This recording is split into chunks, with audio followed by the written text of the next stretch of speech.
1,60,000 kilometre है national highway का। ताली पूरी कंपनी नहीं, मुझे समझाने की जरूरत है। कहने का क्या तात्पर्य है? तात्पर्य है कि जो भारत ने 65 वर्षों में नेशनल हाईवे बनाया, उतना ही नेशनल हाईवे प्रधानमंत्री ने 10 साल में बनाकर भारत को खड़ा कर दिया। अनुमान लगाओ।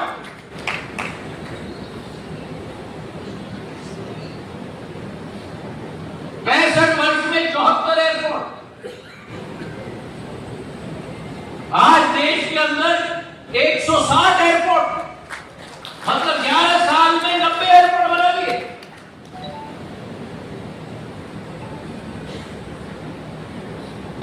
वर्षों में देश के अंदर केवल एक वाटरवे, मतलब नदी को आवागमन की सुविधा के रूप में अपनाओ। उत्तर पूर्वी राज्यों में, उत्तर प्रदेश में, आज उसी देश में जहां एक वाटरवे होता था, आज 20 वाटरवे हो गए। जिस देश के अंदर केवल 30 करोड़ खाते थे, आज उसी देश के अंदर जन धन योजना के तहत 55 करोड़ नए खाते खुल गए, जिसमें से 30 करोड़ खाते मातृ शक्ति के खुले।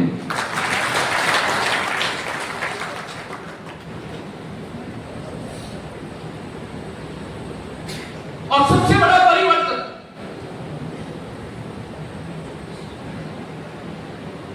हम सब लोग अपने पूरे जीवन काल में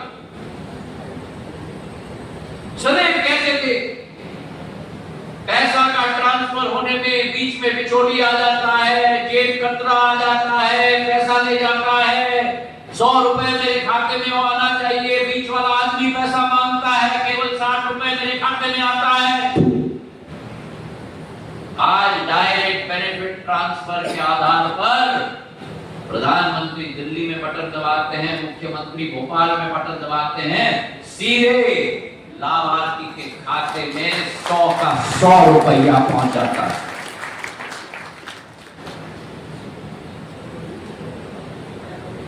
जो बीच में तार काटने वाला व्यक्ति था ना, उनका ही तार प्रधानमंत्री ने काट दिया।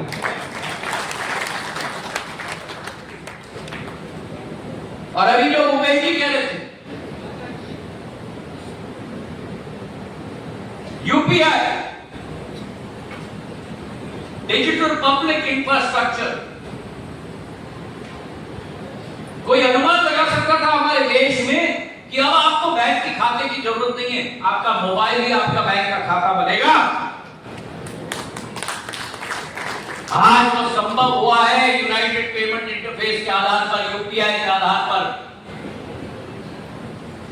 मोबाइल का बटन दबाओ और पैसे आपके खाते में, मोबाइल का बटन दबाओ और पैसे किसी और के खाते में ट्रांसफर हो जाए। और ये यूपीआई बड़े बड़े उद्योगपतियों के लिए नहीं है, उनका काम तो पहले भी चलता। ये यूपीआई है छोटे छोटे व्यापारियों के लिए, ये यूपीआई है वो रेडी वालों के लिए, ये यूपीआई है मेरे किसानों के लिए, ये यूपीआई है मेरी मातृ शक्ति महिलाओं के लिए, ये यूपीआई है मेरे नौजवान साथियों के लिए, ये यूपीआई है मेरे विद्यार्थियों के लिए, मेरे भाई और बहनों। आज हर माह कल्पना करो, हर माह देश के अंदर 19 बिलियन ट्रांजैक्शन होते हैं, 19 बिलियन। एक साल में 240 बिलियन ट्रांजैक्शन यूपीआई पर होते हैं, 240 बिलियन।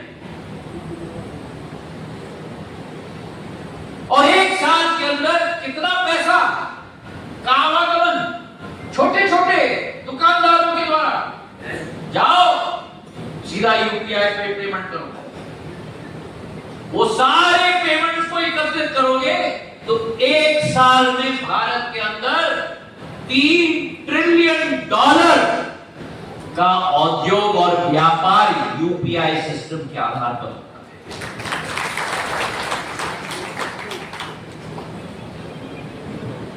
$1 ट्रिलियन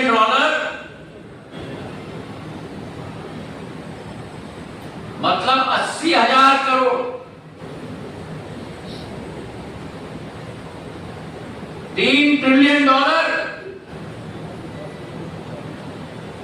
मतलब 2.5 लाख करोड़।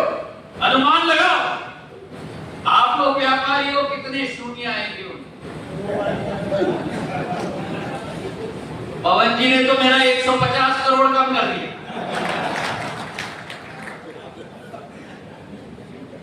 2.5 लाख करोड़ का व्यापार यूपीआई के तहत। और आज अनुमान लगाओ केवल भारत का वासी यूपीआई इस्तेमाल नहीं कर रहा। हमारी यूपीआई की टेक्नोलॉजी हमने यूएई में निर्यात कर दिया है, हमने भूटान को निर्यात कर दिया, मॉरिशस को निर्यात कर दिया, पेरिस को निर्यात कर दिया। अभी जब मैं दुबई गया था, मशरेक बैंक, एक खाड़ी देश के बैंक के 60,000 दुकानदार यूपीआई का इस्तेमाल दुबई में कर रहे हैं मेरे भाइयों ने। और आप लोग पर्यटन के लिए पेरिस जाओगे ना, तो जैसे कुतुब मीनार है दिल्ली में, पेरिस में भी एक लंबा टावर है टेलीकॉम के टावर की तरह, आईफिल टावर। बड़ा लंबा टावर, बड़ा टावर है। वो टावर के अंदर, लिफ्ट के अंदर हम लोग सब जाते हैं ऊपर देखने के लिए, वहां ऊपर से पेरिस कैसा दिखता है। अब उसके लिए टिकट लेना पड़ता है। मैं जब जाता था बचपन में तो यूरो निकाल के टिकट लेना पड़ता था। उस जमाने में फ्रैंक इस्तेमाल होता था। आज जब मैं जाता हूं पेरिस में आईफिल टावर देखने के लिए, मेरे तो रोंगटे खड़े हो रहे हैं। मैं जब जाता हूं पेमेंट करने के लिए, तो वहां पेमेंट फ्रैंक और यूरो से नहीं होता, भारतीय यूपीआई के आधार पर होता है। कल्पना करो,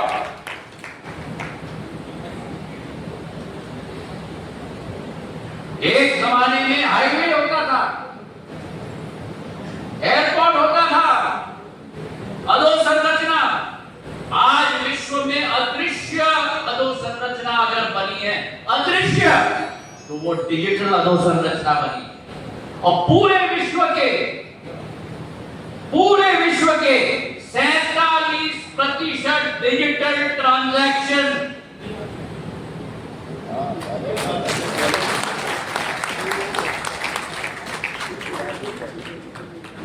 आज भारत में, ये क्षमता भारत की बन गई है। आज भारत अपना यूपीआई स्टैक का निर्यात 20 देशों को कर रहा है। हम लोग झोली फैला के जाते थे टेक्नोलॉजी के लिए। आज फ्रांस का राष्ट्रपति आते हैं यहाँ, तो प्रधानमंत्री जी के साथ जयपुर में 1 कप चाय यूपीआई के आधार पर खरीदते हैं और कहते हैं प्रधानमंत्री जी ये टेक्नोलॉजी मुझे दे दो, मुझे ले जाना है फ्रांस।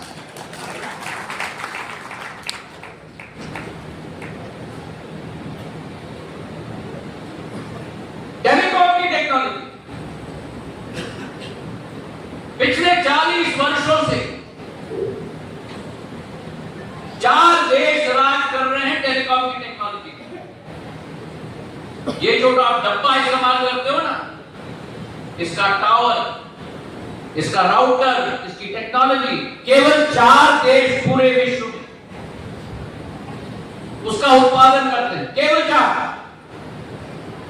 उसमें अमेरिका भी नहीं है, इंग्लैंड भी नहीं है, फ्रांस भी नहीं है, दक्षिण कोरिया, चाइना, फिनलैंड, स्वीडन, 4 देश केवल। और जब बीएसएनएल 4G पर चल रहा था, तो प्रधानमंत्री जी ने आदेश दिया, हमारे पास 2 राह, आसान रहा, 3-4 कंपनियों के पास जाओ, भैया तेरी टेक्नोलॉजी दे दे हमको। BSNL भी वही इस्तेमाल करेगा जो रिलायंस कर रहा है, जो एयरटेल कर रहा है, जो वोडाफोन कर रहा है। प्रधानमंत्री ने कहा नहीं, हम चुनौती को अवसर में बदलेंगे, भारत अपनी टेक्नोलॉजी बनाएगा और 4G BSNL का अपने टेक्नोलॉजी पर स्टैक बनेगा। सब लोग देश के अंदर बहुत चुके, 40 साल से केवल 4 देश के पास ये नवाचार है, भारत कैसे करेगा? वो पुराना गाना है ना, मन में है विश्वास, पूरा है विश्वास, वो दिन आ गया। 22 महीनों में भारत सरकार की कंपनी C.DOT,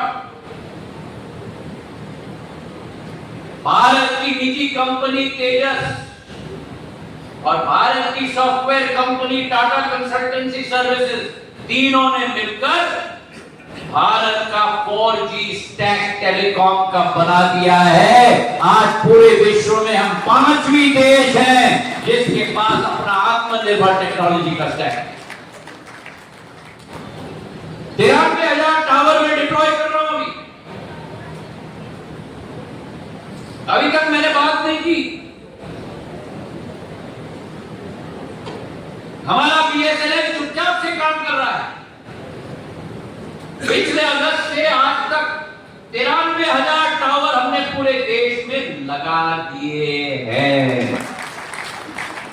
हमारे सॉफ्टवेयर के साथ उसका इंटीग्रेशन हो रहा है। 2 करोड़ उपभोक्ता, 9 करोड़ में से 2 करोड़ उपभोक्ता BSNL के अब 4G के बन चुके हैं। और ये विश्वास रखना, एक बार ये सफलतापूर्वक क्रियान्वयन होगा तो अगले 1 साल के अंदर हम 4G से 5G तक भी जाएंगे BSNL के अंदर। ये क्षमता भारत की। प्रधानमंत्री जी ने निर्णय ले लिया है कि सरलीकरण का समय है।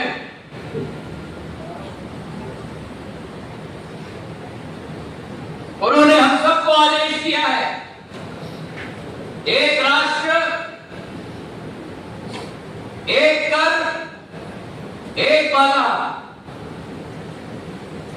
और GST की सरलीकरण 2 महीने के अंदर जो 4 स्लैब से 49 स्लैब को हटाकर केवल 5% और 18% का स्लैब करके भारत के व्यापारियों को और उद्योग को एक नया टर्बो बूस्ट देने का कार्य प्रधानमंत्री जी ने किया।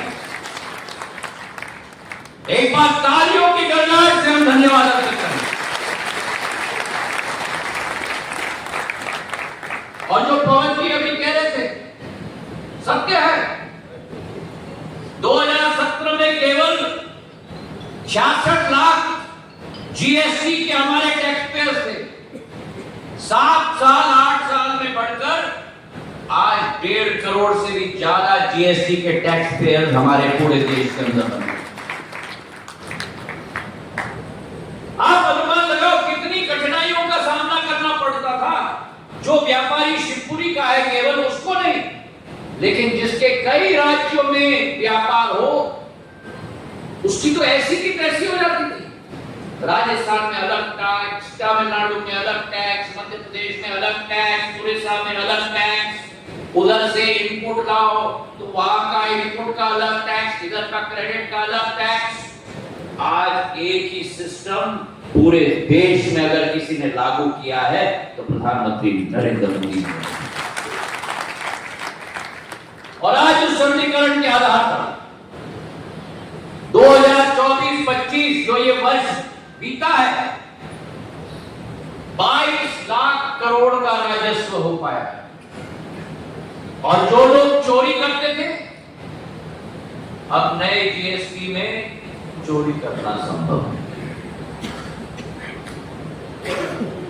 मतलब जो ऑनेस्ट टैक्स पेयर है, जिसने सदैव अपनी जिंदगी सिद्धांत और मूल्यों का अपनाया है, आज पूरे देश को उस ऑनेस्ट टैक्स पेयर की तरह उसी सिद्धांत और मूल्य को अपनाना ही पड़ेगा।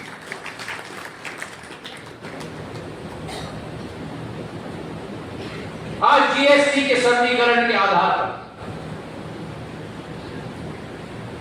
घर बनाना आपका सस्ता हो चुका, सामान सस्ता हो चुका, गाड़ी खरीदना सस्ता हो गया, स्कूटर खरीदना सस्ता हो गया।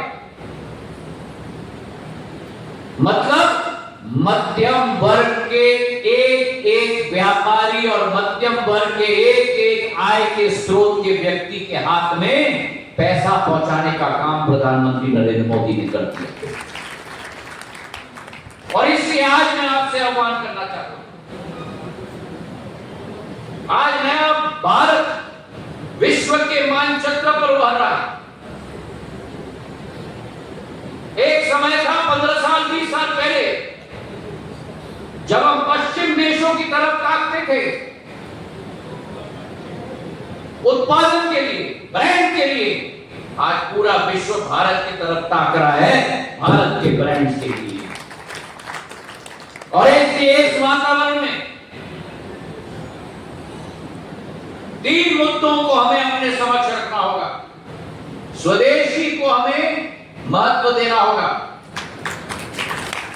स्वदेशी हर एक प्रोडक्ट, गर्व से कहो कि मेरा उत्पादन स्वदेशी। और हर उपभोक्ता को मैं तो ये आह्वान करूंगा कि शिवपुरी के हर दुकान में जहां स्वदेशी माल बिकता है, हर दुकान के ऊपर लिखा जाए कि यहां केवल स्वदेशी माल बिका जाता है। जैसे हम लोग जब खान पान के दुकान में जाते हैं तो लिखा जाता है केवल शुद्ध शाकाहारी, वैसे लिखो केवल शुद्ध विदेशी, स्वदेशी। हमारे पास केवल शुद्ध स्वदेशी माल है। तो नंबर 1 स्वदेशी, नंबर 2 वोकल फॉर लोकल। हमारी लोकल प्रोडक्ट्स को प्राथमिकता हमें देना होगा। और number 3 ODOP, 1 district 1 product. Shivpuri के एक प्रोडक्ट को विश्व पटल पर ले जाने का संपूर्ण एक संकल्प दिल में लेके हमें लेना होगा मेरे भाई और बहनों। तो आज संकल्प का दिन है, संकल्प का दिन है। और 4 संकल्प मैं आपसे चाहता हूं। पहला संकल्प कि हम जितना भी हो यूपीआई का उपयोग करें। दूसरा संकल्प केवल स्वदेशी खरीदेंगे। तीसरा संकल्प वोकल फॉर लोकल अपने जीवन में धारण करेंगे। और चौथा संकल्प भारत को आत्मनिर्भर बनाने के सपने को अपने जीवन काल में पूरा करेंगे।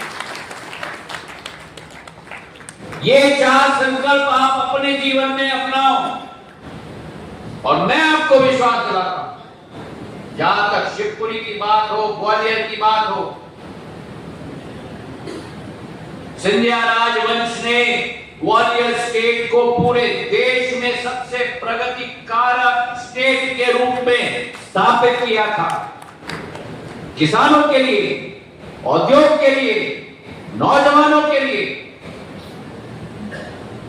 आपको आश्चर्य होगा कि जब 1905 में बॉम्बे शहर की पानी की सप्लाई की पाइपलाइन की योजना की शुरुआत की गई, वही कंपनी जिसने बॉम्बे की पानी की सप्लाई की, डिस्ट्रीब्यूशन सप्लाई की पाइपलाइन की शुरुआत की थी, उसी कंपनी को माधव महाराज लेके आए थे ग्वालियर और शिवपुरी के डिस्ट्रीब्यूशन के पाइपलाइन को लगाने के लिए।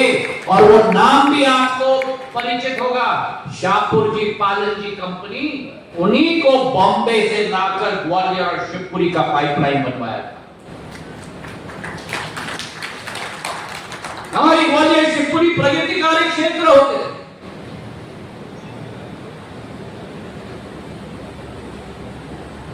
मेरे पूज्य पिताजी के जो सपने थे ग्वालियर के लिए, शिवपुरी के लिए, मेरी आखिरी अम्मा की जो सपने थे ग्वालियर के लिए, शिवपुरी के लिए, माधव महाराज की जो सोच थी,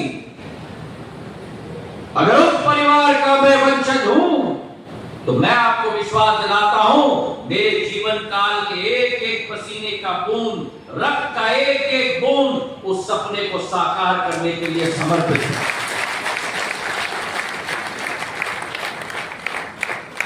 और इसलिए 600 करोड़ का एयरपोर्ट ग्वालियर में। आप में से कितने लोगों ने देखा है वो एयरपोर्ट? अच्छा लगा? ऐसा एयरपोर्ट बनाया है कि अगले 50 साल के लिए आपके और मेरे आने वाली पीढ़ी को कोई मांग नहीं रहेगी ग्वालियर की एयरपोर्ट की विस्तारीकरण की। जितने एरोप्लेन इंदौर और भोपाल में हैं, उससे ज्यादा एरोप्लेन मैंने ग्वालियर में बना दिया। और हमारी इतिहास, हमारी संस्कृति की झलक उस एयरपोर्ट के कोने कोने में है। मानसिंह पैलेस से लेके, मोती महल से लेके, बैजूबावरा से लेके, तानसेन से लेके, हर एक कोने में व्यक्ति झांकेगा तो ग्वालियर का इतिहास निहारेगा। और वही स्थिति हमारे ग्वालियर से शिवपुरी से गुना से देवास की हाईवे। कितने लोगों को याद है, यहाँ एक ट्रक ब्रेक डाउन हो जाती थी तो 20 किलोमीटर की जाम लगती थी। 2 लेन का रोड था। आज शिवपुरी से ग्वालियर जाओ तो 1 घंटे 20 मिनट में पहुंच जाओ। और वही रफ्तार जो मैंने प्लेन से आपको दे दिया, बोइंग और एयरबस के प्लेन आज इंडिगो के, एयर इंडिया के ग्वालियर के एयरपोर्ट में लैंड होते हैं। छोटे छोटे वाले नहीं, अंतरराष्ट्रीय स्तर के प्लेन हमारे लैंड होते हैं। और जो रफ्तार मैंने आपको प्लेन से दी है, वही रफ्तार मैं आपको गाड़ी से भी दूंगा। जो पवन जी ने कहा, ग्वालियर आगरा एक्सप्रेसवे 6 लेन का डेडिकेटेड कॉरिडोर, 6 लेन का, जो वर्तमान में आप यहां से ग्वालियर जाते हो, ग्वालियर से कहां जाते हो? ग्वालियर से मुरैना जाते, मुरैना से कहां जाते हो? धौलपुर जाते, धौलपुर से कहां जाते हो? वो 2 लेन की रोड मैं वैसे की वैसे ही रखूंगा। वो 2 लेन की रोड मैं आपको उदाहरण देता हूं। जैसे मैंने कोलारस, लुकवासा और बदरवास की रोड छोड़ दी थी, कहा मैं वैसे ही छोड़ दूंगा।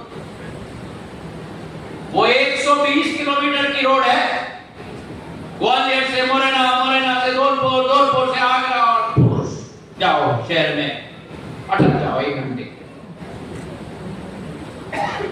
पूरा नया अलाइनमेंट मैंने बनाया है, 120 किलोमीटर का नहीं, 88 किलोमीटर का नया अलाइनमेंट 6 लेन का मैंने बनाया है। और 3 साल के अंदर जब ये रोड तैयार होगा तो ग्वालियर सुसेरा से आगरा को बाईपास करते हुए 1 घंटे के समय में आप सुसेरा से आगरा बाईपास कर जाओगे। 88 किलोमीटर। और वही ट्रेनों की स्थिति, आपका ग्वालियर भोपाल इंटरसिटी मैंने शिवपुरी के लिए 7 दिन चला दिया। आप लोगों के लिए, दक्षिण भारत के लिए बंगलुरु की नई ट्रेन दे दी। व्यापारी वर्ग के लिए भी उसका बहुत लाभ होगा, ग्वालियर के लिए भी, शिवपुरी के लिए भी, गुना के लिए। आज लॉ कॉलेज का भूमि पूजन मैं करने जा रहा हूं 10 करोड़ का। PM college Shri excellence school का बड़े महाराज के नाम पर 15 करोड़ की नई बिल्डिंग का उद्घाटन करने जा रहे हैं। शिवपुरी में, कोलारस में, बदरवास में 18 नए सब स्टेशन में लगवा रहा हूं। सिंचाई के लिए, हमारे किसानों के लिए केन बेतवा से 1,30,000 हेक्टेयर की सिंचाई होगी। दूसरी तरफ पार्वती चंबल सिंध नदी के योजना के आधार पर करीब करीब 80,000 हेक्टेयर हमारी सिंचित होगी। दोनों तरफ से 2,10,000 हेक्टेयर पंजाब बनाकर रखूंगा मैं अपने शिवपुरी को। ग्वालियर में एयरपोर्ट बना है तो शिवपुरी में भी एयरपोर्ट बना है।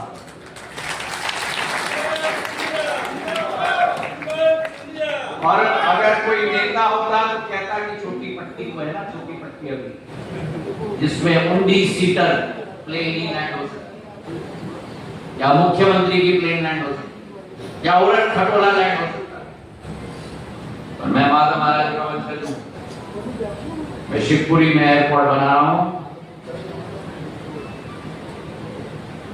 तो 3 किलोमीटर लंबी हवाई पट्टी बन गई।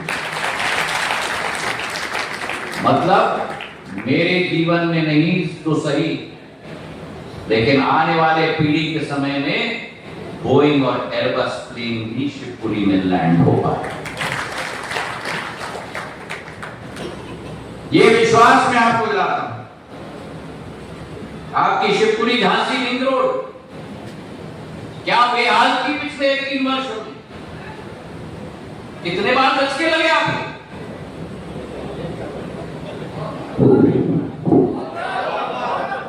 अभी मुझे सुनाई नहीं दे रहा।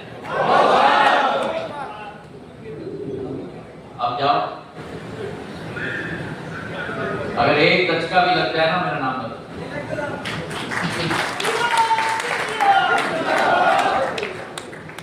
कहने का मेरा तात्पर्य ये है, आपके पांव में अगर किसी ने भी कांटा भोंका, उस कांटे को उखाड़ फेंकने का काम ज्योतिरादित्य सिंधिया का है। आपका बहुत बहुत धन्यवाद।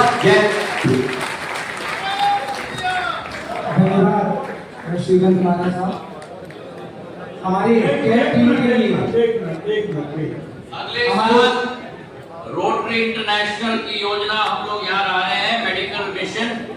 फरवरी 2026 में 1.5 लाख मरीजों का इलाज होगा और पूरे देश के विशेषज्ञ डॉक्टर भूपेंद्र जी और हम यहाँ लेके आएंगे आप लोगों के लिए। बहुत बहुत धन्यवाद।